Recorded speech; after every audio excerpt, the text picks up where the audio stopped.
या पेपर्सवर तू सही कर आणि या ब्लँक चेकवर मी सही करतो। या चेकवरची रक्कम तुझी आणि सही केलेले हे पेपर्स माझे। Deal close.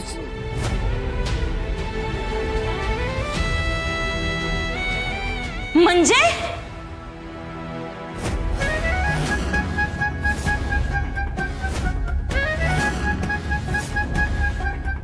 म्हणजे म्हणजे शेवटी तुम्हाला नवऱ्याने टाकलंच तर।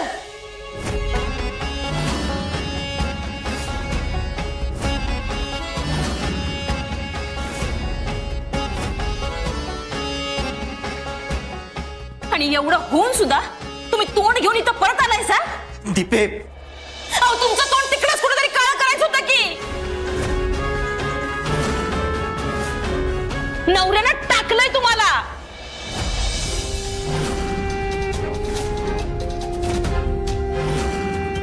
दीपा, तोंड सांभाळून बोल।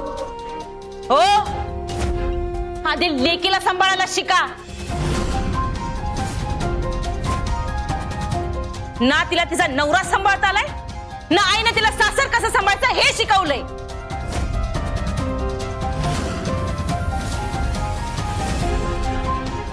आणि तुम्ही काय म्हणत होता?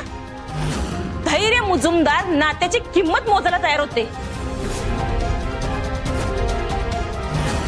हो ना? मग कितीला ठरली तुमची डील?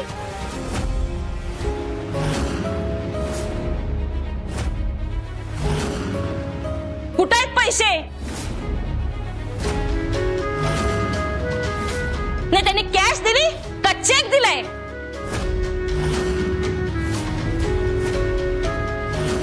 हे बघा वंस, आधीच तुमच्यामुळं आम्ही आमच्या हातच्या जमिनी घालवल्यात। आता मला अजून काही सुद्धा घालवायचं नाहीये। कुठे आहेत पैसे? का ते पण किती सोडून आला असा? ते दीपे, अगं काय बोलायला लागल्यास? काय खूळ लागलं का तुला? होय, मलाच खूळ लागलंय। हे आपल्या आयुष्याचा वटपळ करायला लागलात, त्याचं तुम्हाला काहीच पडलेलं नाही। दीपा अगं जरा शांत बस की। भाऊंची तब्येत बरी नाही, त्यांच्या कानावर हे समजा पडलं तर काय वाटेल त्यासनी?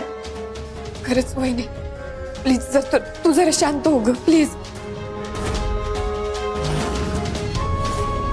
भाऊ खरंच खूप आजारी आहे। डॉक्टरांनी सांगितले की त्यांच्या मनाला त्रास होईल असं काही करू नका प्लीज। हो, हे तुम्ही मला नका सांगू। तुम्हाला आत्ता भाऊंचा पुळका यायला लागलाय। अहो तुमच्यामुळे तर भाऊंचा जीव गेला असता आणि तुम्ही माझं तोंड बंद करायला लागलाय। आणि काय चुकीचं बोलले हो मी? हा सांगा की काय चुकीचं बोलले मी? तुमच्यामुळे आमच्या जमिनी गेल्यात,